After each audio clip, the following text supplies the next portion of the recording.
चलिए, हम इससे पहले जो क्लास ले रहे थे प्रेशर बेल्ट कंप्लीट रूप से हम देख चुके थे और हमारा टॉपिक था इंडियन मानसून। इंडियन मानसून में हम प्रेशर बेल्ट हम देख चुके हैं और शायद आप लोग देख लिए होंगे। अब इंडियन मानसून पर हम बात करेंगे और इंडियन मानसून पर हम देखेंगे। फिर यहाँ पर एक दो क्लास चलेगा। उसके बाद हम थोड़ा सा ड्रेनेज सिस्टम की जो बात कर रहे थे, तो मैं सिर्फ सिंधु रिवर बेसिन को ही देखा, बाकी गंगा ब्रह्मपुत्र या साउथ इंडिया का जितने भी रिवर है सब चीज़ को देखना छोड़ दिए हैं हम। इसके बाद चूंकि ये टॉपिक मैं शुरू कर ही दिया था अचानक, तो फिर इसको हम कंप्लीट करके फिर उसको हम डाल देंगे। आप लोग ये कंप्लीट रूप से चूंकि इसमें लगातार देखते रहिए और लगातार बिल्कुल जो है ना थोड़ा सा सब्सक्राइब भी आप लोग करेंगे, तभी तो हमको भी थोड़ा सा अच्छा रहेगा। इसलिए हम आगे बात करते हैं। चलिए, इसमें हम बात करते हैं कि जो है आप इंडियन मानसून पर बात करेंगे। इंडियन मानसून में इंडियन मानसून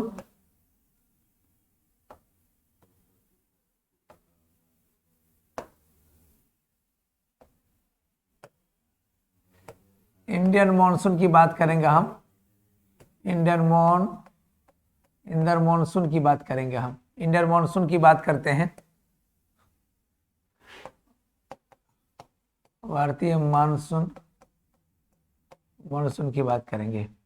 इंडियन मानसून में समझने के लिए आपको थोड़ा सा बैकग्राउंड पर जाना होगा। ये थोड़ा सा इसको तो समझ गए होंगे, उम्मीद करते हैं।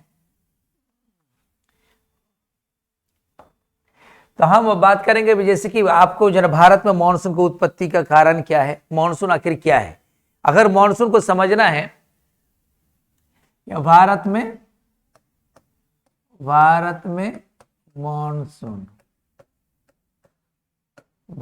मानसून की बात करते हैं, तो सबसे पहले मानसून शब्द का है। मानसून शब्द का मीनिंग क्या होता है? मानसून का देखिए अरबी शब्द मौसम से आया है और मौसम का मतलब, मानसून का मतलब होता है कि बिल्कुल क्या है, बिल्कुल जो है ना मौसम के अनुसार हवा के दिशा में परिवर्तन, यानी मौसम के अनुसार पवन के दिशा में परिवर्तन को ही हम मौसम कहते हैं, इसी को मानसून कहते हैं। तो आप याद रखें कि मानसून अरबी शब्द मौसम से आया है और जिसका मतलब यही होता है कि बिल्कुल जो है ना मौसम के अनुसार हवाओं के दिशा में परिवर्तन। ये बिल्कुल इस शब्द का प्रयोग करने वाला सबसे पहला व्यक्ति अल-मसूदी है, अरब भूगोलवेत्ता जिसको अल-मसूदी कहते हैं, इसने इस शब्द का प्रयोग किया था। लेकिन इससे ये आपका वो ट्रेंड नहीं रहा कि बिल्कुल जो है ना याद रखना जरूरी है कि बिल्कुल अल-मसूदी ने इसका जिक्र किया है। हमारा क्या है कि इंडियन मानसून में को समझने के लिए भारत में जो मानसून आता है, मानसूनी वर्षा होती है, इसके कारण क्या है और इसके लिए कितने कितने सिद्धांत जो है बिल्कुल जो है आपको जो है ना परफेक्ट है और किन का मान्यता है और किन सारे सिद्धांतों को आपको याद रखने की जरूरत है, ये देखना पड़ेगा। यहाँ पर आपको याद रखें कि यहाँ पर हम बात करते हैं, जैसे ये इंडिया की बात करते थे, इंडिया में जी एक कर्क रेखा है। ये कर्क रेखा जो है ना, यहाँ पर बात करते हैं कि इंडिया को ये 18 डिग्री सेंटीग्रेड जो है, 18 डिग्री सेंटीग्रेड जो है ना बिल्कुल जो है ना अक्षांश रेखा, 18 डिग्री टेम्परेचर, 18 डिग्री सेंटीग्रेड जो टेम्परेचर है भारत को दो भागों में बांटता है। 18 डिग्री कहीं पर 20 डिग्री सेंटीग्रेड कहेंगे आप, तो 18 से 20 डिग्री सेंटीग्रेड टेम्परेचर वाला जो रेखा है भारत को नॉर्थ और साउथ दो भागों में बांटते हैं। और बिल्कुल जो है ना आप यहां पर हम बात करेंगे,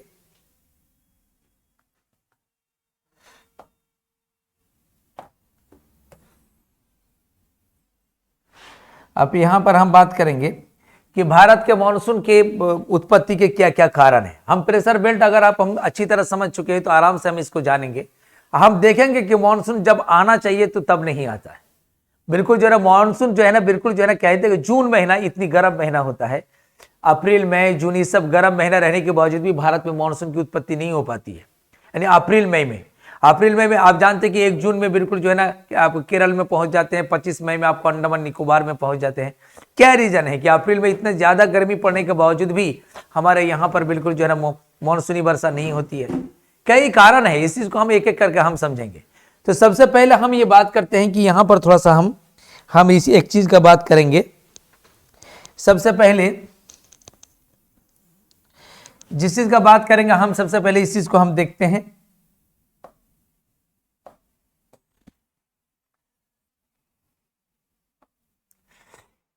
यहां पर सबसे पहले भारत में मानसून की उत्पत्ति के लिए, यानी भारत में मानसून की वारिजिन के लिए या उत्पत्ति के लिए कई कारण जो है ना बिल्कुल कई फैक्टर रिस्पॉन्सिबल है, कई सिद्धांत है। भारत में मानसून की उत्पत्ति से संबंधित कई सिद्धांत हैं। तो पहले सिद्धांत को हम थर्मल थ्योरी कहते हैं, यानी भारत में मानसून के उत्पत्ति से संबंधित सिद्धांत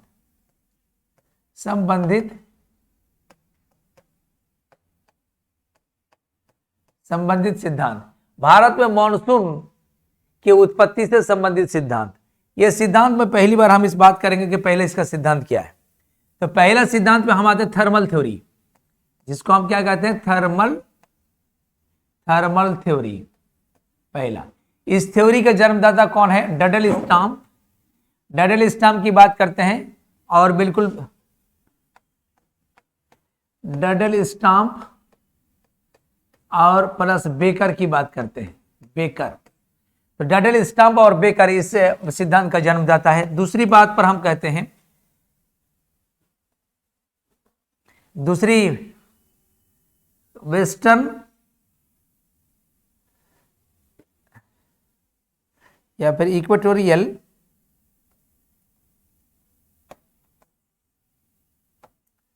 आपको बिल्कुल क्या है,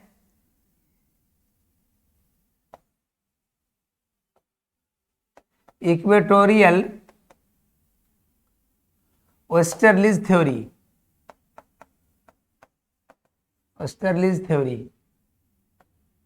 यानी आप कह सकते हैं कि काउंटर इक्वेटोरियल लिखेंगे हम इसको, यहां पर थोड़ा सा लिखेंगे काउंटर इक्वेटोरियल वेस्टर्लीज थ्योरीज। इसका भी जो है बिल्कुल कौन है, फ्लोन इसका जो है ना जन्मदाता कौन है, इस सिद्धांत इक्वेटोरियल वेस्टर्लीज थ्योरीज। यानी आपको विषुवत रेखीय पछुआ पवन सिद्धांत, तो विश्व यानी प्रति विषुवत रेखीय या प्रति विषुवत रेखीय पछुआ पवन सिद्धांत, ये भी आप कह सकते हैं, या आपको इक्वेटोरियल वेस्टर्लीज थ्योरी या विषुवत रेखीय पछुआ पवन सिद्धांत, ये भी कह सकते हैं। तीसरे नंबर की बात हम करते हैं कि बिल्कुल जेट स्ट्रीम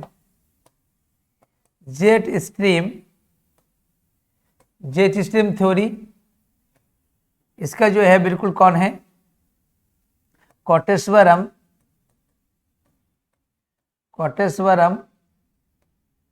और ईस्ट कोटेश्वरम। और चौथे में हम कहेंगे, चौथा में एल नीनो सिद्धांत। ये मुख्य रूप से भारत में मानसून को कमजोर और बिल्कुल कमजोर करने के लिए, और फिर उसको भारत में मानसून को मजबूत करने के लिए यह सिद्धांत काम आता है, जिसे एल नीनो थ्योरीज, जिसको हम क्या है, वाल्कर की बात करते हैं, वाल्कर। ये चार सिद्धांत है भारत में मानसून की उत्पत्ति से संबंधित। पहला थर्मल थ्योरी, जिसको हम तापीय सिद्धांत कहते हैं, जिसे डडल स्टाम्प और बेकर ने दिया था। दूसरा सिद्धांत काउंटर इक्वेटोरियल वेस्टर्लीज थ्योरी, इसको हम क्या कहते हैं, फ्लोन ने इस सिद्धांत को प्रतिपादन किया है, अरे फ्लोन ने इस सिद्धांत को दिया है। तो ये प्रति विषुवतीय पछुआ पवन सिद्धांत या विषुवतीय पछुआ पवन सिद्धांत भी हम कह सकते हैं। और जेट स्ट्रीम थ्योरी, ये कोटेश्वरम का सिद्धांत है, कोटेश्वरम और ईस्ट ने मिलकर दिया है। और एल नीनो थ्योरीज जो वाल्कर का दिया गया है। ये चार सिद्धांत है, चारों ने बिल्कुल जो है भारत में मानसून के लिए अलग अलग रिस्पॉन्सिबल फैक्टर बताया है।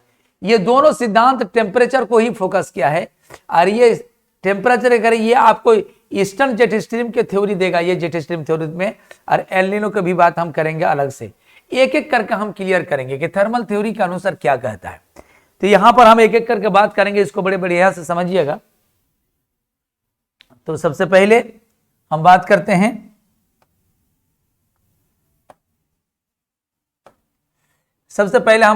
हैं कि बिल्कुल थर्मल थ्योरी की बात हम करते हैं। तापीय सिद्धांत में क्या होता है, तापीय सिद्धांत जिसको हम क्या कहते हैं, बिल्कुल थर्मल थ्योरी।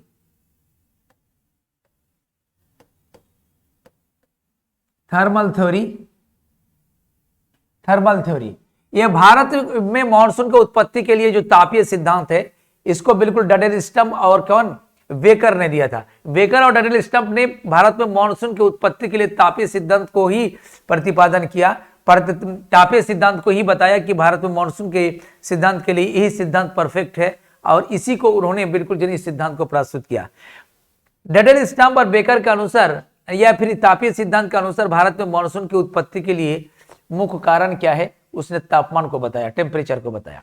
अब क्या कहते हैं जरा सुनिए यहां पर। तो यहां पर हम क्या कहते हैं कि आपको ये अच्छी तरह पता है कि ये आपकी ग्लोब है, और इस ग्लोब में हम ये इक्वेटर की बात करते हैं, ये आपको अच्छी तरह मालूम है। और ये आपका जो है बिल्कुल क्या है, 5 डिग्री नॉर्थ है, और ये 5 डिग्री साउथ है, 5 डिग्री साउथ है। और ऊपर की बात हम करते हैं, ये क्या है 30 डिग्री, 30 से 35 डिग्री क्या है नॉर्थ, ये नॉर्थ, और ये भी 30 से 35 डिग्री साउथ है, 30 से 35 डिग्री साउथ है, साउथ, ये नॉर्थ। तो यहां पर लो प्रेशर है, यहां पर हाई प्रेशर है। आपको मालूम है कि सब ट्रॉपिकल हाई प्रेशर बेल्ट है ये, और उपोष्ण कटिबंधीय उच्च दाब क्षेत्र, और ये क्या है इक्वेटोरियल लो प्रेशर बेल्ट है, और ये भी आपको सब ट्रॉपिकल हाई प्रेशर बेल्ट है। आपको मालूम है कि ये भी जो है ये कर्क रेखा है, ये कर्क रेखा 23.5 डिग्री नॉर्थ पर, और ये क्या है 23.5 डिग्री साउथ पर है, 23.5 डिग्री साउथ पर। आपको ये भी मालूम है कि इसके बीच ही सूर्य, यानी सूर्य जो है ना कर्क और मकर रेखा के बीच में होता है। आप जो है ना कैंसर, ट्रॉपिक ऑफ कैंसर और ट्रॉपिक ऑफ कैप्रिकॉर्न के बीच में होता है। और ट्रॉपिक ऑफ कैंसर में आपको मालूम है कि 21 जून को होता है, और ये भी आपको मालूम है कि आपको कैप्रिकॉर्न में 22 दिसंबर को होता है, और इसमें भी मालूम है कि 21 मार्च और 23 सितंबर को होता है। अब हमारा कहने के मतलब इंडिया है इस जगह पे, इंडिया इस जगह पे है। तो यहां पर इंडिया इस जगह पर है, तो यहां पर थोड़ा सा समझने की जरूरत है कि आपको मालूम है कि बिल्कुल जो है ना आपको सब ट्रॉपिकल हाई प्रेशर बेल्ट से आपको इक्वेटोरियल लो प्रेशर की बेल्ट की तरफ चलने वाली जो विंड होता है, जो हवा होता है, उसको हम क्या कहते हैं, इसको बिल्कुल जो है ना हम क्या कहते हैं, इसको ट्रेड विंड कहते हैं, व्यापारिक पवन कहते हैं। यानी उपोष्ण कटिबंधीय उच्च दाब से विषुवत रेखीय निम्न दाब की तरफ चलने वाली हवा को हम क्या कहते हैं, हम क्या कहते हैं, इसको व्यापारिक पवन कहते हैं, या इसी को हम क्या कहते हैं सब ट्रॉपिकल हाई प्रेशर बेल्ट से इक्वेटोरियल लो प्रेशर बेल्ट की तरफ चलने वाली जो विंड है उसी को हम ट्रेड विंड कहते हैं। और इसी तरह यहां पर भी यानी साउथ में भी देखते हैं कि यह 35 डिग्री से 30 डिग्री से 35 डिग्री के बीच, इसको भी सब ट्रॉपिकल हाई प्रेशर बेल्ट से यहां पर इक्वेटोरियल लो प्रेशर बेल्ट की तरफ जो हवाई जाती है उसको भी हम ट्रेड विंड कहते हैं। अब यहां पर बात ये हो जाता है कि ये वाला दिखेगा, ये हवा है, इसी को हम ट्रेड विंड कहते हैं, इसी को ट्रेड विंड कहते हैं, इसको भी हम ट्रेड विंड कहते हैं, इसको भी ट्रेड विंड कहते हैं, इसको भी ट्रेड विंड कहते हैं। अब बात यह आ जाती है कि सूर्य का जब उत्तरायण होता है, यह आप पहले चूंकि हम प्रेशर बेल्ट में समझा जाता है, सूर्य का उत्तरायण होता है 21 जून की बात हम करते हैं। 21 जून जब यहां पर आता है तो यहां पर क्या होता है कि सूर्य यानी आपको जो इक्वेटर मतलब भारत के बीचों बीच से होकर ही आपको कैंसर यानी कर्क रेखा गुजरती है, तो इसके ऊपर लंबवत 21 जून को होता है। तो यहां पर 21 जून को होता है, तो यहां पर सबसे पहली बात यह है कि जब सूर्य यहां पर परपेंडिकुलर पड़ता है, आपको मालूम है कि 21 मार्च और 23 सितंबर में सूर्य परपेंडिकुलर पड़ता है, तो जहां पर सबसे अधिक टेम्परेचर हो जाता है वहां पर ITCZ उसको कहते हैं। तो ITCZ यहां पर है नॉर्मली जब सूर्य के उत्तरायण होता है, तो जब कर्क रेखा के ऊपर आता है तो हमारा जो है ना ITCZ कर्क रेखा के ऊपर आ जाता है। ITCZ का मतलब होता क्या है, तो ITCZ का मतलब होता है ITCZ, अब ये क्या है, इंट्रा ट्रॉपिकल कन्वर्जेंस जोन की बात करते हैं। तो इंट्रा ट्रॉपिकल कन्वर्जेंस जोन की बात अगर हम करते हैं तो आपको यहां का मतलब क्या हुआ, इंट्रा ट्रॉपिकल, इंट्रा मतलब क्या है, सबसे ट्रॉपिकल उष्ण वाला क्षेत्र, इंट्रा मतलब उस दोनों तरफ से कन्वर्जेंस होता है, यानी मतलब कि वैसा क्षेत्र जो सबसे अधिक टेम्परेचर होता है, और सबसे अधिक टेम्परेचर के कारण दोनों तरफ की हवाएं वहां आकर बिल्कुल उसको पार नहीं कर पाती है, क्योंकि ये इतना गर्म होता है कि दोनों तरफ की हवाएं आएगी और आने के बाद गर्म होकर सीधा ऊपर उड़ जाएगी, इतना अधिक हाई टेम्परेचर है। तो इंट्रा ट्रॉपिकल कन्वर्जेंस जोन को जो है ना बिल्कुल हवा पास नहीं कर पाती है। तो जहां पर सूर्य परपेंडिकुलर होता है वहां पर सर्वाधिक तापमान होता है, वहां सबसे अधिक तापमान होने के कारण क्या होता है कि वहां पर सर्वाधिक तापमान होने के कारण क्या होता है कि वहां पर अधिक गर्म होने से, यहां पर अगर कहते हैं कि सूर्य अगर आप 21 जून में यहां पर ITCZ यहां जाता है, सूर्य जहां पर होता है वहीं पर परपेंडिकुलर ITCZ होता है, लेकिन जरूरी नहीं है, थोड़ा सा ऊपर नीचे हो सकता है, क्योंकि यहां पर डिपेंड करता है ऊपर नीचे क्यों होगा। ये आप कह सकते हैं कि ITCZ की बात है तो ITCZ जहां पर सूर्य परपेंडिकुलर होगा तो वहां होना चाहिए, लेकिन कुछ ऊपर नीचे भी होता है। क्यों होता है कि आप अगर मान ले कि यहां पर जैसे कि कोई भी सन है, यहां पर अगर जलीय भाग है, यहां पर जलीय भाग की बात करते हैं, यहां पर क्या है स्थलीय भाग की बात करते हैं, या फिर इसके बाद हम क्या करते हैं कि ये आपको जो है ना चट्टानी भाग की बात करते हैं। तो यहां पर क्या चट्टानी भाग, यहां पर क्या होता है कि जल है तो वो बिल्कुल स्लो स्लो मोशन में गर्म होगा, कन्वेक्शनल वेव से वो गर्म होता है, तो ये बहुत कम गर्म होगा। लेकिन इसी के बगल में अगर यहां पर अगर कोई अगर चट्टान है, चट्टानी मरुस्थल है, तो चट्टानी मरुस्थल रोटी बनाने वाला तावा की तरह होता है। जैसे ही सनलाइट यहां पर पड़ेगा, दोनों बराबर, इससे थोड़ा कम ही पड़ेगा लेकिन उसका एब्जॉर्ब नहीं करेगा, वो सीधा रिफ्लेक्ट कर देता है, इसलिए सबसे अधिक गर्म ये होगा। तो सबसे ज्यादा अधिक गर्म होगा तो सूर्य अगर इसके ऊपर में है तो, लेकिन यहां पर चट्टान के कारण यहां सबसे अधिक गर्म होगा, यहां पर कम गर्म होगा, तो हमारा ITCZ कहां हो जाएगा, ITCZ यहां हो जाएगा। अगर यहां पर बात करते हैं कि बिल्कुल यही बात करते हैं कि बिल्कुल आप हम देखेंगे कि ITCZ कैसे शिफ्ट होता है, ऊपर नीचे होता है, वो सब चट्टान या फिर उस पर वहां की मिट्टी, वहां के चट्टान, वहां के क्षेत्र बेसिस पर जो है संरचना डिपेंड करता है। अगर वाटर है, पानी है तो थोड़ा कम गर्म होगा, स्थल है, मिट्टी है तो थोड़ा सा उससे ज्यादा गर्म होगा, अगर चट्टान है तो उससे अधिक गर्म होगा, तो या फिर बालुई स्थल उससे अधिक गर्म होगा। तो जहां पर गर्म अधिक होता है वही आपका ITCZ एरिया होता है। तो यहां पर क्या हम बात कर रहे थे कि अगर सूर्य इसके ऊपर है, कर्क रेखा, सूर्य का जब उत्तरायण होता है तो यानी क्या कहता है, इसको जरा सुनिएगा। ITCZ समझ गए, ITCZ का मतलब वह एरिया जहां पर दोनों तरफ का हवा या आकर मिलती है क्या, वहां पर पहुंचते पहुंचते गर्म होकर ऊपर उड़ जाती है, तो उस एरिया को हम क्या कहते हैं, ITCZ। यानी वह गर्म क्षेत्र, सबसे गर्म वाला क्षेत्र जहां पर सूर्य परपेंडिकुलर पड़ता है तो उसी के नीचे ITCZ होता है। ऊपर नीचे इसलिए खटकता है कि वहां के स्थानीय स्ट्रक्चर पर डिपेंड करता है। अगर मिट्टी है, जली है, तो उसका बगल में अगर चट्टानी भाग है तो सनलाइट थोड़ा सा कम ही सही लेकिन इतना गर्म होकर सबको रिफ्लेक्ट करता है, तो सबसे अधिक वही गर्म हो जाता है, तो ITCZ वो हो जाता है। तो तापीय सिद्धांत में कहता है कि जब सूर्य का उत्तरायण होता है, उत्तरायण मतलब सूर्य जब 21 जून में जब कर्क रेखा पर चमकता है, लंबवत चमकता है, तो ITCZ यहीं पर आ जाता है। जब ITCZ यहां पर आ जाएगा तो क्या होगा,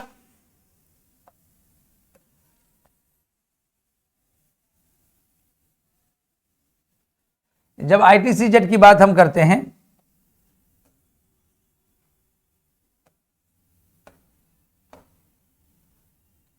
यहां पर हम बात करते हैं कि ITCZ के बाद अगर हम कहते हैं कि अगर 21 जून को हमारा जो है ना बिल्कुल सूर्य का जब उत्तरायण, यानी तापीय सिद्धांत में कहता क्या है सुनिएगा। तापीय सिद्धांत में कहता है, कौन कहता है, डडेल स्टम्प और बेकर कहता है, जब सूर्य का उत्तरायण होता है, डडेल स्टम्प कहता है जब सूर्य का उत्तरायण होता है, उत्तरायण होता है का मतलब हो जाता है कि समझ जाइए कि जो है, समझ जाइए कि बिल्कुल जनक कर्क रेखा के ऊपर लंबवत चमकता है, तो कर्क रेखा के ऊपर लंबवत अगर चमकेगा तो ऊपर से आने वाली जो हवा है, ऊपर से जो ट्रेड विंड चलती है, तो ये तो इसको पास तो नहीं कर पाएगी। कैसे पास करेगी, क्योंकि यहां पर ITCZ आ जाएगा तो बहुत गर्म हो जाएगा, और गर्म होने के बाद जो है ना ये हवा उसको पास नहीं कर पाएगा, क्योंकि इतना गर्म हो जाए कि यहां पर पहुंचते पहुंचते गर्म होकर ऊपर उठ जाएगा। तो गर्म होकर जैसे ऊपर उठेगा तो इसको तो पास नहीं कर पाएगा, तो क्या होगा फिर, इसको जो है ना आप आराम से जो है ना बिल्कुल इसको यहीं तक रहेगा, तो यहीं तक रहेगा, तो इसको हम क्या करें,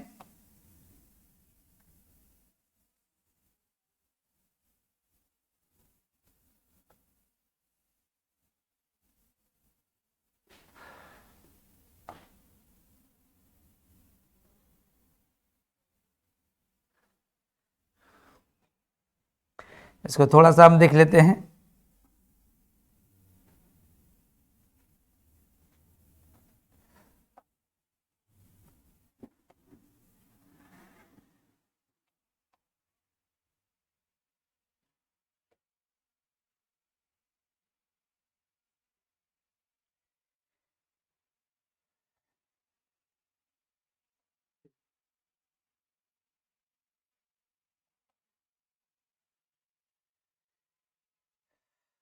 ये बात कर रहे थे कि जो है आप इस तरह का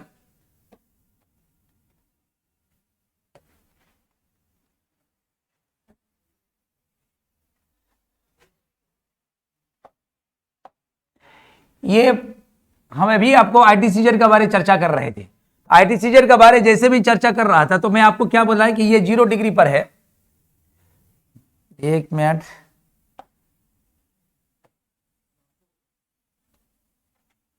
ये बात कर रहे हैं, ये आपको 0 डिग्री है,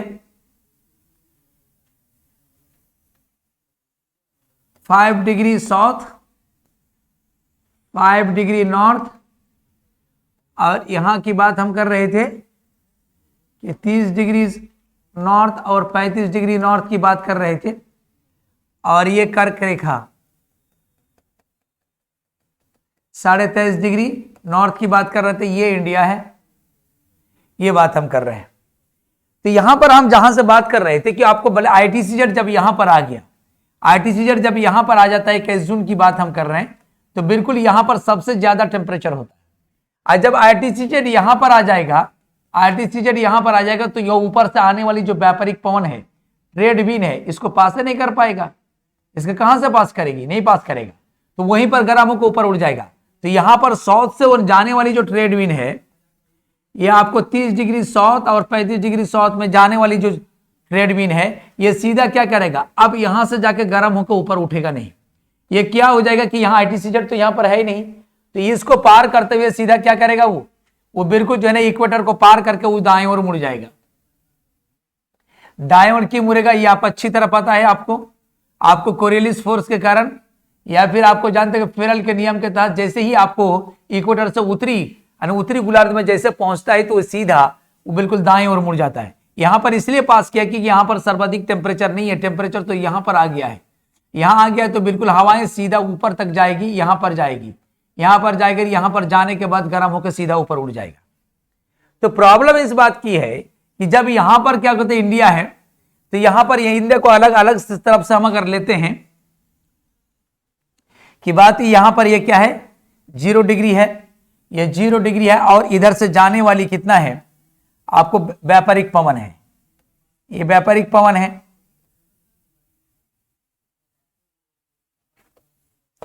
ये व्यापारिक पवन है। आपकी व्यापारिक पवन की बात करते हैं, जैसे ही इक्वेटर को पार करेगा, क्योंकि यहां पर जो है ना इक्वेटर है, आईटीसीजेड तो यहां आ चुका है, आईटीसी सूरज का जब उत्तरायण होता है तो आईटीसीजेड यहां पर है, तो ये इक्वेटर को पार करने के बाद सीधा दाएं ओर मुड़ेगी, दाएं ओर मुड़ती है, ये दाएं ओर मुड़ती है। ये कहां तक जाने की कोशिश करेगा, इसी तरह आपको इक्वेटर तक जाने की कोशिश करेगा। और यहां पर आपको मालूम है कि आपको वेस्टर्न घाट माउंटेन है, तो यहां पर जाने के बाद ये भी आगे निकलेगा, ये भी आगे निकलेगा, इससे पार करते हुए आगे निकलेगा, इसको भी पार करते आगे निकलेंगे। यहां पर अंडमान निकोबार की बात कर रहे हैं हम। तो यहां पर क्या करते हैं कि जैसे कि आपको सूरज का उत्तरायण होता है, तो आईटीसीजेड कर्क रेखा के ऊपर व्यवस्थित हो जाता है। तो व्यवस्थित हो जाता है तो फिर ऊपर से आने वाले जो ट्रेड विंड है, ये वाला ट्रेड विंड की बात हम कर रहे थे, ये बिल्कुल यहां पर गर्म होकर सीधा ऊपर उड़ जाएगा, इसको पास नहीं कर पाएगा, क्योंकि सबसे अधिक टेम्परेचर है, गर्म है, तो पास कैसे, तो नहीं तो हो पाएगा। तो सबसे गर्म यहां था, तो इसलिए ये हवा वहीं पर आके वहीं पर रुक जाएगा। और सबसे टेम्परेचर यहां होने के कारण यहां पर लो प्रेशर बना हुआ है, और सबसे लो प्रेशर के कारण यहां से जैसे हवाएं चलती है, और यहां से चलने के बाद जैसे इक्वेटर को पास करेगा, पास करने के बाद वो सीधा कर्क रेखा के पास जाने की कोशिश करेगा। तो कर्क रेखा के पास यहां पर ट्रॉपिक ऑफ कैंसर के पास जाने के बाद जो है ना, वहीं पर जाके मिलने की कोशिश करेगा। आपको मालूम है कि हवाएं जब चलती है तो हाई प्रेशर से लो प्रेशर की तरफ चलती है, हाई प्रेशर से लो प्रेशर की तरफ चलती है। जब हाई प्रेशर से लो प्रेशर की तरफ चलती है, तो बिल्कुल जो है ना यहां पर क्या है कि ये लो प्रेशर तक पहुंचने की कोशिश करेगा, तो यहां पर पहुंचने की कोशिश करेगा लो प्रेशर तक, यहां पर लो प्रेशर की कोशिश करेगा, तो यहां पर चलते हुए ये बिल्कुल इंडिया पे क्या करेगा, ये रास्ता भी ये बिल्कुल ही इंडियन ओशियन या फिर अरब सागर है, यहां से बिल्कुल जाते हुए बिल्कुल रास्ता में ह्यूमिडिटी लेगा, और ह्यूमिडिटी लेते हुए यहां पर भारत के ऊपर जैसे पहुंचेगा ही, ये बिल्कुल पहाड़ के ऊपर चढ़ते हुए यहां पर इस क्षेत्र में खूब बारिश करेंगे। यहां पर सबसे ज्यादा बात यह है कि इसको अच्छी तरह समझना जरूरी है। यहां पर थोड़ा सा जो है आपको यह समझना जरूरी कि यहां पर बारिश करेगा कैसे। यहां पर जैसे कि दक्षिण से जाने वाली जो है ना साउथ ईस्ट ट्रेड विंड जैसे ही इक्वेटर को पास करता है तो बिल्कुल आपको मालूम है कोरियलिस फोर्स के कारण या पृथ्वी का अर्थ के रोटेशन के कारण, घूर्णन के कारण बिल्कुल, या फिर फेरेल के नियम के तहत दाईं ओर मुड़ती है। तो दाईं ओर मुड़ती है तो यहाँ की हवा सीधा यहाँ तक पहुंचने की कोशिश करेगी, यहाँ पर पहुंचने की कोशिश करेगी, क्योंकि यह इक्वेटर यानी आपको जो आईटीसी इंटरट्रॉपिकल कन्वर्जेंस जोन आपको ऊपर में रहता है, यहाँ तक पहुंचने के लिए बिल्कुल जो है ये रास्ता में सीधा इस डायरेक्शन में चलेगी।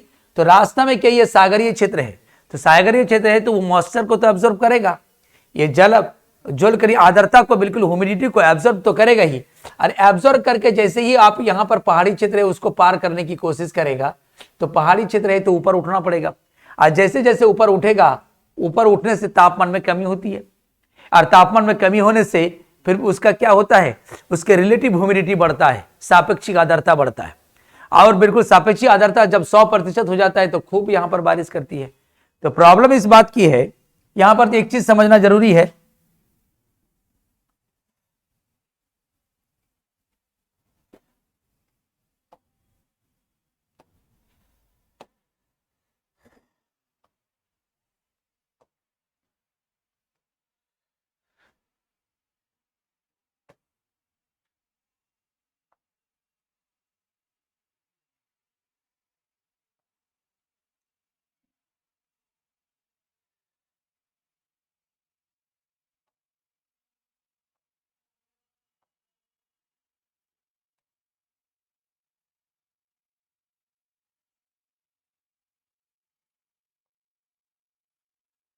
ये 0 डिग्री है, ये इक्वेटर है, और आपका ये रेखा जो है आपको बिल्कुल जो है ना कर्क रेखा है, और अभी सूरज का उत्तरायण होता है। तापीय सिद्धांत में क्या कहते हैं,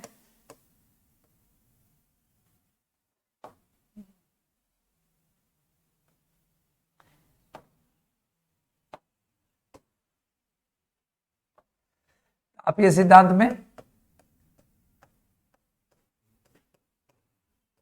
तापीय सिद्धांत डडेल, स्टाम्प और बेकर क्या कहते हैं, जब सूरज का उत्तरायण होता है। इस चीज को मेरा पूरा बेसिक थ्योरी आप समझ गए।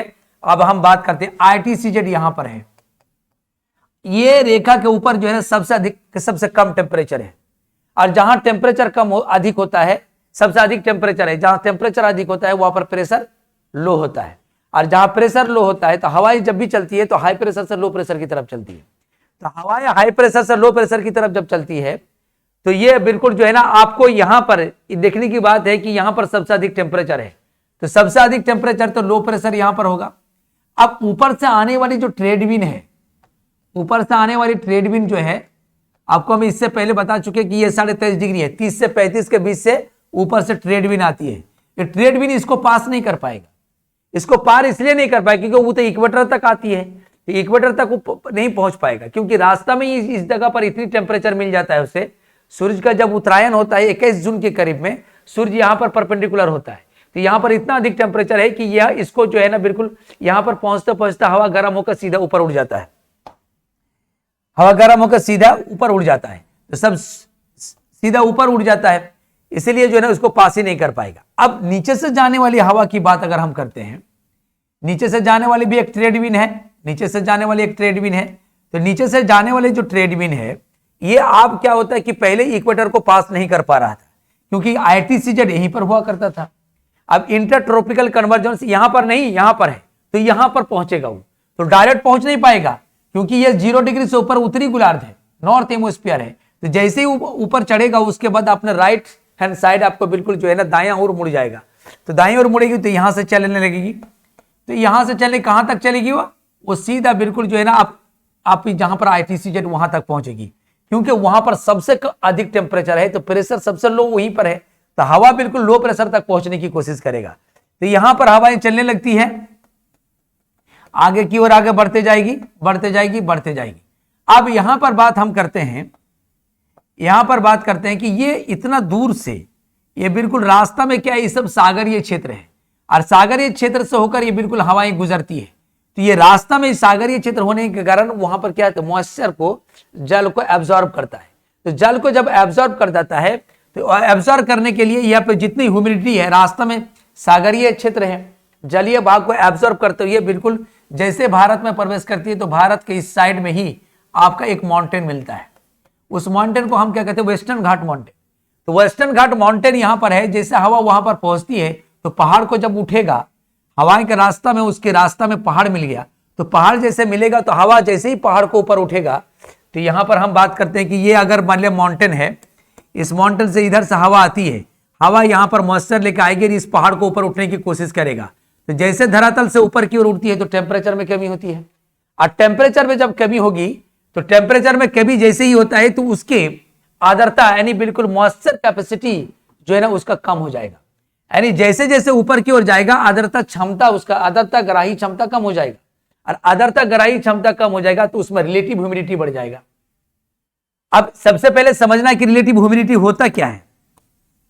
रिलेटिव ह्यूमिडिटी क्या होता है, यानी सापेक्षिक आर्द्रता क्या होता है, और बिल्कुल एब्सोल्यूट ह्यूमिडिटी क्या होता है। एब्सोल्यूट ह्यूमिडिटी क्या होता है, तो absolute relative humidity, absolute humidity हम उसको कहते हैं कि हवा में कितनी मात्रा में पानी है, हवा में कितनी मात्रा बिल्कुल मॉइस्चर कितना है, तो उसी को हम एब्सोल्यूट ह्यूमिडिटी कहते हैं। और अगर उसमें कितना प्रतिशत, यानी हवा का कैपेसिटी के अनुसार कितना प्रतिशत, अगर मान ले कि किसी हवा गर्म है तो उसकी कैपेसिटी है कि 1 केजी पानी को एब्जॉर्ब करने की क्षमता है, तो 1 केजी उसका क्षमता है, लेकिन वो एब्जॉर्ब क्या है, आधा केजी पानी। आधा केजी तो उसका परसेंटेज कितना हुआ, 50%। तो परसेंटेज में दिखाना आपको रिलेटिव ह्यूमिडिटी कहलाता है, और टोटल यानी आधा केजी पानी एब्जॉर्ब किया वो आपका हुआ एब्सोल्यूट ह्यूमिडिटी।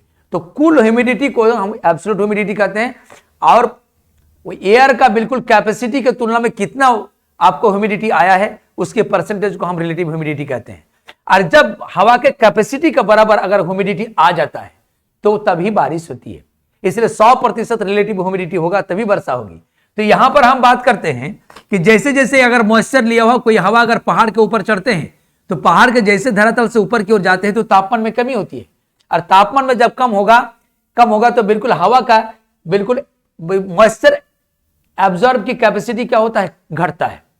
जितना हवा गर्म होगा उतना ज्यादा पानी एब्जॉर्ब करने की क्षमता होगा उसमें।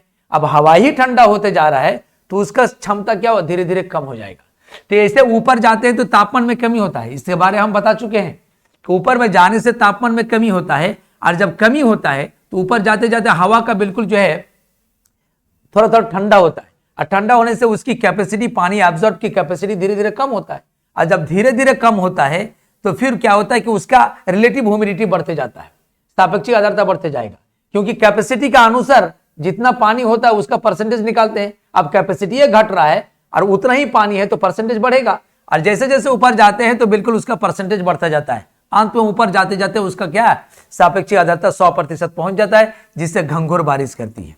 तो यहां पर क्या होता है कि ये माउंटेन पश्चिमी घाट पर्वत के कारण यहां पर जाकर जो है ना बिल्कुल क्या है, इस साइड में भी बारिश करती है, और जैसे जैसे आपको नीचे की ओर उस पहाड़ को पार करेगी तो वहां पर क्या हो जाता है कि फिर वर्षा वहां की मात्रा कम हो जाएगी। तो यहां पहाड़ के अब हवा के मुंह अगर बिल्कुल जो है ना सामने में जो है ना पहाड़ का जो पोर्शन पड़ता है उसको हम वानवर्ड एरिया कहते हैं, यानी विंडवर्ड एरिया की बात कहेंगे या वानवर्ड एरिया की बात करेंगे। यानी हवा के सामने वाला जो पहाड़ का क्षेत्र है, जो एरिया है, जो ढाल है, उसको वानवर्ड एरिया कहते हैं, जो खूब बारिश करेगा। और जैसे जैसे पहाड़ को पार करेगा, फिर जैसे ही पहाड़ को पार करके नीचे उतरेगा तो फिर वहां पर वर्षा की मात्रा कम हो जाएगी।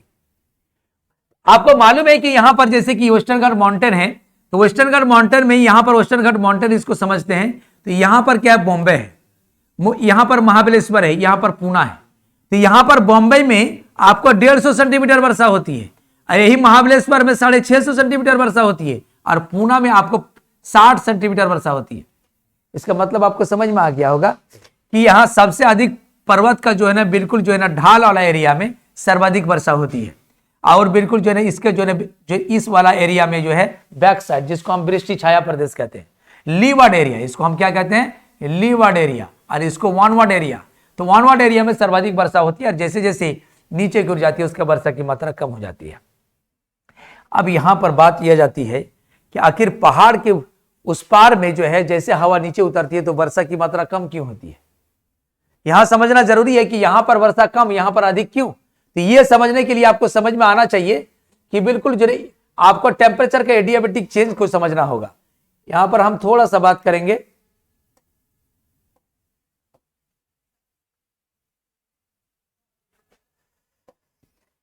इसमें आपको मालूम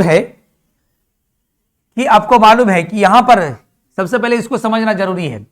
धरातल से जैसे जैसे हम ऊपर उठते हैं तो हमारे तापमान में क्या होता है, तापमान में गिरावट आती है। क्यों भाई? ऊपर में, चूंकि ऊपर में सन है, यहां पर सन है और यहां पर अर्थ है, तो अर्थ है तो ऊपर में जाने के बाद ये तो सूरज के नजदीक होता है, सन के सूरज के नजदीक है तो तापमान बढ़ना चाहिए, लेकिन ऐसा नहीं है।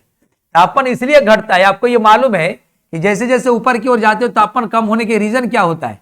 क्योंकि ये सूरज से आने वाली जो रे है ये बिल्कुल लघु तरंग दैर्ध्य वाले होते हैं, ये लघु तरंग दैर्ध्य वाले होते हैं, इसके स्पीड बहुत अधिक होती है। इसलिए उसको वायुमंडल में, जो भी आपको मालूम है एटमॉस्फेयर, वायुमंडल में क्या क्या होते हैं? धूलकण होते हैं, जलवाष्प होते हैं, गैसेस होते हैं। तो धूलकण, जलवाष्प, गैस से मिलकर ही आपको वायुमंडल बनता है। और वायुमंडल जो बना, तो इस वायुमंडल में क्या हुआ आपको कि वायुमंडल में चूंकि ये आने वाली जो सूर्य से वाली किरण जो है वो इतना स्पीड रहता है और उसका वेवलेंथ इतना छोटा होता है कि तेजी से पार कर जाता है, उसको रोक नहीं पाता है। इसी कारण ऊपर से आने वाली हवा, मतलब इससे सौर विकिरण से हमारा वायुमंडल गर्म नहीं होता है। हमारा वायुमंडल गर्म होता है टेरेस्ट्रियल वेव से, यानी पार्थिव विकिरण, जिसको हम क्या कहते हैं? पार्थिव विकिरण की बात करते हैं। पार्थिव विकिरण से यह गर्म होता है। पार्थिव विकिरण का मतलब ये समझ गए कि सूर्य से आने वाली जो है ना, आपको तो मालूम है कि बिल्कुल जो है 51% बिल्कुल जो है ना वो रिफ्लेक्ट कर देता है, चाहे वायुमंडल से हो या बर्फीली क्षेत्र से हो, वो बिल्कुल रिफ्लेक्ट कर देता है। 49% पृथ्वी पर पहुंचता है। लेकिन आपको वायुमंडल को बिल्कुल गर्म करने में ये पृथ्वी का पार्थिव विकिरण का योगदान है। क्योंकि यहां पर आप देख रहे हैं कि जो है ये जो वायुमंडल है पृथ्वी के जो है ना ऊपर वायुमंडल, ये नीचे डेंसिटी उसका अधिक है और जैसे जैसे ऊपर में जाते हैं तो डेंसिटी कम है। ऐसा क्यों है? आपको मालूम है कि बिल्कुल जो ना अर्थ में ग्रेविटेशनल फोर्स है, तो जितने भी आपको बड़े बड़े कण हैं, धूल कण है, भारी गैसें हैं, तो पृथ्वी के नजदीकी में होगा ना, तो वायुमंडल के सबसे निचले परत में होगा। इसलिए जितने भी भारी चीज है, जितने भी भारी गैसेस हैं, वो बिल्कुल वायुमंडल में नीचे होता है। क्योंकि पृथ्वी जो है पर ग्रेविटेशनल फोर्स है, तो भारी वाला चीज को नीचे ही खींच कर रखता है। इसलिए वायुमंडल में जो है ना बिल्कुल पृथ्वी के निकट वाला जो लेयर है वहां पर डेंसिटी अधिक होगा और जैसे जैसे ऊपर जाते हैं डेंसिटी कम होता है। लेकिन यहां पर बात हो जाती है कि डेंसिटी अधिक होने के साथ साथ ये पार्थिव विकिरण जो निकलता है, तो इसका जो बिल्कुल जो है ना वेवलेंथ जो है, तरंग दैर्ध्य बहुत अधिक बड़ा होता है, जिसके कारण इस डेंसिटी को इसको जल्दी पार नहीं कर पाता है। इसका वेलोसिटी भी कम होती है, इसका डेंसिटी अधिक होने के साथ साथ इसका वेवलेंथ भी अधिक होता है, तो ये पार नहीं कर पाता है। और पार नहीं कर पाता है तो जिसके कारण वो एब्जॉर्ब कर लेता है, उसको रोक लेता है, जिसके कारण यहां पर गर्मी ज्यादा होता है। जैसे जैसे हम जाते हैं तो बिल्कुल क्या है, हमारे ऊपर में हमारा जो है ना डेंसिटी कम होते जाता है और डेंसिटी कम होने के साथ साथ जो है ना बिल्कुल हमारा क्या है कि बिल्कुल पार्थिव विकिरण भी धीरे धीरे कमजोर होता चला जाता है, जिसके कारण ऊपर में टेम्परेचर कम और नीचे में टेम्परेचर अधिक होता है। तो आप ये इस तरह अच्छी तरह समझ में कि वायुमंडल के निचले परत में जो है ना तापमान अधिक होता है, जैसे जैसे ऊपर की ओर जाते हैं तापमान कम होता है। क्यों होता है ये अच्छी तरह आपको समझ में आ गया। अब हम बात करते हैं कि जैसे ही ये पहाड़ मैंने अभी दिखाया था कि पहाड़ में ऊपर जैसे जाते तापमान में कमी होता है, लेकिन जैसे नीचे उतरता है तो फिर वर्षा यहां पर कम क्यों होता है? तो यहां पर नीचे उतरने के बाद जैसे आप जानते हैं कि ऊपर से नीचे आएगा तो तापमान में वृद्धि होगी और टेम्परेचर में वृद्धि होगी, तो बिल्कुल जो है ना हवा का आर्द्रता ग्राही क्षमता बढ़ जाएगा, उल्टा पानी को एब्जॉर्ब करेगा। बारिश क्या करेगा? तो पानी को एब्जॉर्ब करने की नौबत में आ जाता है, जिससे कारण जो है ना बिल्कुल तापमान में वृद्धि होने के कारण पानी को एब्जॉर्ब करने की क्षमता डेवलप होता है। पानी को गिराने का नहीं, इधर तो बिल्कुल जो है ना तापमान कम ही होता है, तो बिल्कुल जो है ना उसकी क्षमता कम होता है। ऑलरेडी यहां पर नीचे उतरता है तो क्षमता बढ़ जाता है, जिससे कारण पानी को उल्टा एब्जॉर्ब करता है और साथ साथ इधर बारिश कर देने के बाद ह्यूमिडिटी भी घट जाता है, जिसके कारण इस क्षेत्र में वर्षा कम होता है।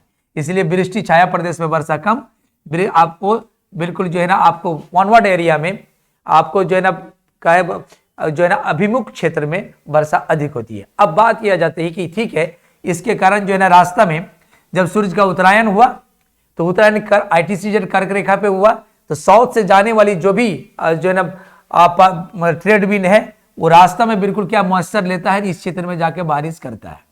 ये हम तो समझ गए। लेकिन प्रॉब्लम इस बात की है कि अगर थर्मल थ्योरी सही है तो भारत में मॉनसून आने का बिल्कुल टाइम फिक्स होना चाहिए, लेकिन टाइम बिल्कुल फिक्स नहीं है, कभी जल्दी आ जाता है कभी बाद में आ जाता है। तो ये बिल्कुल जो है ना तापीय सिद्धांत की इस वजह से इसको रिजेक्ट किया गया कि अब मॉनसून भारत में आने का बिल्कुल जो है ना यहाँ पर आईटीसीजेड जो डेवलप हुआ है तो बिल्कुल 21 जून की बात है, तो 21 जून में कर्क रेखा के ऊपर सूर्य चमकता है, तो कब ये टाइम फिक्स है 21 जून को होगा ही, लेकिन आपका जो है मानसून भारत में कोई फिक्स नहीं है। ऐसे कहा जाता है कि 25 मई में जो है ना अंडमान निकोबार में आता है, और बिल्कुल जो है ना आप इसकी बात अगर हम करते हैं कि केरल में आपको 1 जून में आ जाता है, लेकिन कहाँ, ये फिक्स नहीं है। ये थर्मल थ्योरी को बिल्कुल जो है ना डडल स्टाम्प और बेकर ने जो दिया है, ये बात युक्ति संगत नहीं है। इस थ्योरी के इसी वजह से, इसी बेस पर इसको रिजेक्ट किया गया कि इसके लिए बिल्कुल कर्क का सूर्य का उत्तरायण और दक्षिणायन तो बिल्कुल फिक्स है, लेकिन ये फिक्स नहीं है। ये बिल्कुल जो है मानसून एक ही समय पर नहीं आता है, अप एंड डाउन होते रहता है। इसलिए थर्मल थ्योरी जो है ना को बिल्कुल जो है ना स्वीकारा नहीं गया है, लेकिन ये आपको याद रखने की जरूरत है। अब हम दूसरे सिद्धांत की बात हम करेंगे, उसके बाद फिर हम कंक्लूड करेंगे।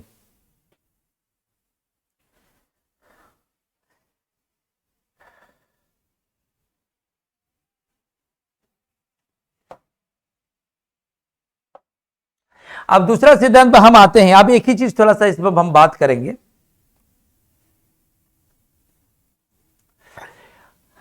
अब दूसरा सिद्धांत में हम बात करते हैं किसका, बिल्कुल जो है ना काउंटर इक्वेटोरियल वेस्टर्लीज थ्योरीज, हम इसकी बात करेंगे। Counter equatorial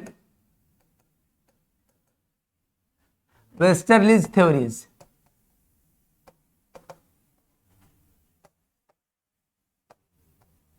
counter equatorial westerlies theories या प्रति विषुवत रेखीय पश्चिम पवन सिद्धांत,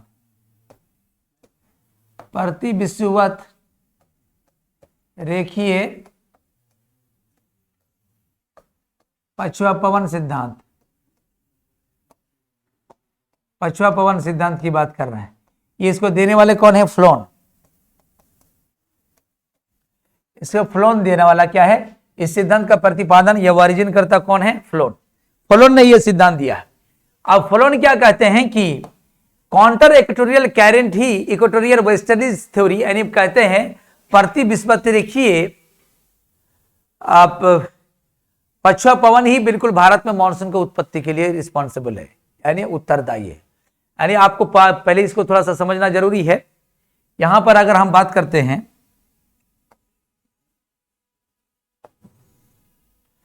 ये इक्वेटर है और इक्वेटर की हवाएं आपको मालूम है 30 से 35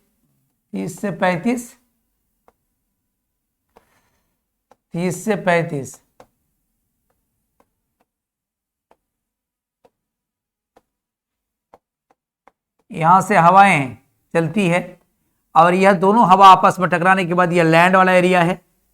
और इस लैंड एरिया में क्या होता है, इसके साथ साथ जो है ना बिल्कुल जो है ना यहाँ पर हवाएं टकराती है, और कुछ हवाएं बिल्कुल पृथ्वी के घूर्णन का अनुरूप जो है ना बिल्कुल आपको पश्चिम से पूरब की तरफ चलने लगती है।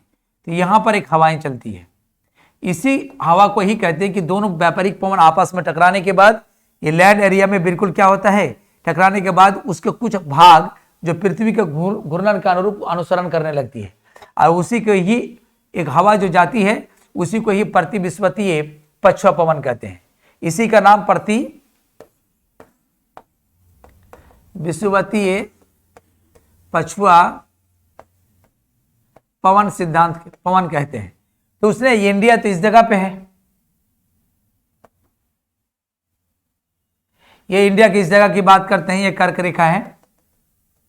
तो उनका कहना क्या है कि यहां से जो है यहां पर प्रति विषुवतीय पश्चिम पवन जो है ये हवा, पर जब सूरज का उत्तरायण होता है तो सूरज का उत्तरायण होने से बिल्कुल जो है ना 23.5 डिग्री नॉर्थ पर यह लंबवत चमकती है। तो सबसे अधिक बिल्कुल ITCZ एरिया यहां आ जाता है, और ITCZ यहां आने के कारण क्या होता है कि यहां पर लो प्रेशर बन जाता है, इंडिया में लो प्रेशर बन जाता है। तो बिल्कुल लो प्रेशर जैसे बनता है तो ये हवा आगे निकल कर ना निकल कर वो अपना रास्ता बदलता है, थोड़ा आपको जो है ना बिल्कुल ये लो प्रेशर की तरफ मुड़ जाता है। ये हवा आगे बढ़ता हुआ जाता है, बिल्कुल थोड़ा सा रास्ता को संशोधित करके बिल्कुल इस जगह पर क्या होता है, मुड़ जाता है। क्यों मुड़ेगा, कि आपको मालूम है कि बिल्कुल जो है ना ये कर्क रेखा जो है 23.5 डिग्री पर जो है ना कर्क रेखा है। तो कर्क रेखा पर क्या होता है कि सर्वाधिक टेम्परेचर होने के कारण ये पश्चिम से चलने वाली जो बिल्कुल जो है ना प्रति विषुवतीय पश्चिम पवन है वो सीधा नहीं जाकर रास्ता में ही वो अपना विचलित कर देता है, रास्ता बदल देता है। क्यों? क्योंकि बगल में ही सबसे अधिक लो टेम्परेचर है और सबसे अधिक लो प्रेशर है, और हवा हाई प्रेशर से लो प्रेशर की तरफ जाती है। तो ये हवा के जैसे ही बिल्कुल यहां पर अधिक से अधिक लो प्रेशर मिलता है तो हवा सीधा ना जाकर बाएं तरफ मुड़ जाती है, और जब बाएं तरफ मुड़ती है तो बिल्कुल रास्ता में क्या होता है कि ये बिल्कुल जो है आपको जो है ना पानी जलीय भाग से मॉइस्चर को एब्जॉर्ब करता है, जलीय भाग को पानी का एब्जॉर्ब करता है, और एब्जॉर्ब करता हुआ आगे बढ़ता है, वही फिर पहाड़ी भाग से टकराकर बिल्कुल इस क्षेत्र पर भारी वर्षा करती है। तो ये भी वही कॉन्सेप्ट है, सेम टू सेम। वो आपको तापीय सिद्धांत में ये वाला व्यापारिक पवन, दक्षिण वाला व्यापारिक पवन की बात कहा था कि ये जाके वर्षा करती है, और ये इस बार ये कहता है कि नहीं, ये आपको बिल्कुल ये प्रति विषुवतीय पश्चिम पवन अपना रास्ता बदल के उसी ओर मुड़ जाती है। क्यों? क्योंकि आईटीसीजेड आने के कारण यहाँ पर लो प्रेशर है, और लो प्रेशर होने के कारण हवा सीधे नहीं जाकर बिल्कुल उधर की ओर मुड़ जाती है। क्योंकि हवा हाई प्रेशर से लो प्रेशर, तो ये रास्ता में जितना प्रेशर है उसकी तुलना में यहाँ लो प्रेशर है, तो बिल्कुल वहां पर रास्ता को संशोधित करके सीधा बाईं ओर मुड़ जाता है, और यहाँ पर बिल्कुल जो है ना इस पहाड़ को पश्चिमी घाट पर्वत को टकराकर भारी वर्षा करती है। ये भी वही बात करता है कि ये भी तापीय सिद्धांत का ही अनुसरण करती है। यानी आप अब देख रहे हैं कि बिल्कुल सूरज का उत्तरायण और आईटीसीजेड कॉन्सेप्ट है इसका। जिस तरह की तापीय सिद्धांत बात कर रहा था उसी तरह प्रति विषुवतीय पश्चिम पवन सिद्धांत भी बात कर रहा है। तो ये भी बिल्कुल फिक्स है, आईटीसीजेड के लिए या सूरज के उत्तरायण के लिए या फिर कर्क रेखा पर लंबवत चमकने के लिए वही फैक्टर रिस्पॉन्सिबल है जो आपको तापीय सिद्धांत का बात कर रहा है कि भाई कर्क रेखा पर 21 जून को लंबवत चमकेगा। तो उसी वजह से बिल्कुल प्रति विषुवतीय पवन हो, पश्चिम पवन हो, या दक्षिण से जाने वाला साउथ ईस्ट ट्रेड विंड हो, बिल्कुल आपको भारत की ओर रुख करता है, भारत की ओर लो प्रेशर के कारण उसी दिशा में मुड़ती है तो वर्षा होती है। तो ये दोनों तो एक ही बात करता है कि बिल्कुल सूरज का उत्तरायण का टाइम फिक्स है, सूरज का उत्तरायण का टाइम फिक्स है, और टाइम फिक्स जब है तो फिर बिल्कुल जो है ना मानसून भी सही टाइम पे आना चाहिए। लेकिन मानसून कहां से सही टाइम में आता है? बिल्कुल आप जो है ना मानसून आने का टाइम बिल्कुल जो है ना फिक्स नहीं है, कभी आगे आ जाता है कभी बाद में आ जाता है। इसका मतलब ये समझ में आ गया है कि जो ये सिद्धांत की बात है वो क्या है, तो वो बात सिद्धांत बिल्कुल सही नहीं है। यानी जिस तरह तापीय सिद्धांत को बिल्कुल जो है ना रिजेक्ट किया गया, उसी तरह प्रति विषुवतीय पश्चिम पवन को भी सिद्धांत को रिजेक्ट कर दिया गया है। ये दोनों सिद्धांत आपने जान लिया कि ये दोनों सिद्धांत को रिजेक्ट क्यों किया गया, बस एक ही बात कि बिल उत्तरायण या कर्क रेखा पर लंबवत चमकता है 21 जून को, वहां पर बिल्कुल आईटीसीजेड बनता है, और आईटीसीजेड के कारण तापीय सिद्धांत कहता है कि ये व्यापारिक पवन जैसे इक्वेटर को पार करता है तो दाईं ओर मुड़ती है, तो यहां पर भारत पर जाके वर्षा करती है। ये भी बिल्कुल जो वही बात करता है कि भाई यहां पर ये वाला हवा नहीं, ये बिल्कुल पश्चिम से पूरब की तरफ चलने वाली विषुवत की प्रति विषुवतीय पश्चिम पवन जो है वो अपना रास्ता को संशोधित करता हुआ भारत की ओर मुड़ती है। तो बात तो एक ही है ना कि बिल्कुल कर्क रेखा पर लंबवत चमकती है। कर्क रेखा पर लंबवत अगर नहीं चमकती या आईटीसीजेड नहीं बनता, उसी टाइम में फिक्स होता है कि बिल्कुल जो है 21 जून को चमकेगा, तो 21 जून को लंबवत पड़ेगा तो आईटीसीजेड बनेगा और हवाएं मुड़ेगी। तो ये सब कुछ तो टाइम फिक्स है कि 21 जून फिक्स है, लेकिन 21 जून में वर्षा कहाँ होती है? कभी लेट से आती है तो कभी जल्दी आ जाती है। तो इसी प्रकार जो मानसून में उतार चढ़ाव का स्थिति जो देखा जाता है, तो इससे इस बात से क्लियर होता है कि भारत में जो टेम्परेचर के बेस पर जो भी सिद्धांत आया है, ये दोनों सिद्धांत प्रति विषुवतीय और बिल्कुल जो है ना थर्मल थ्योरी यानी काउंटर इक्वेटोरियल वेस्टर्लीज थ्योरीज और थर्मल थ्योरीज दोनों बिल्कुल जो है ना सही नहीं है। उसको ज्योग्राफी में स्वीकारा नहीं गया है, लेकिन इसको याद रखने की जरूरत है, बहुत काम आता है ये। अब इसके बाद हम वेस्टर्लीज यानी आपको क्या है जेट स्ट्रीम सिद्धांत हम देखेंगे, और जेट स्ट्रीम सिद्धांत के देखने के बाद जब सारे सिद्धांत को देख लेंगे, उसके बाद क्या इंपैक्ट है, क्या सही गलत है, सारे चीज को हम क्लियर करेंगे। तो आज इतना ही दूर तक ही हम देखेंगे। दूसरा दिन हम आपको वेस्टर्लीज यानी आपको जेट स्ट्रीम थ्योरी हम देखेंगे, जो आपको कोटेश्वर मेरे ईस्ट का जो है ना आपको जेट स्ट्रीम सिद्धांत है उसको हम देखेंगे। बस आज इतना ही।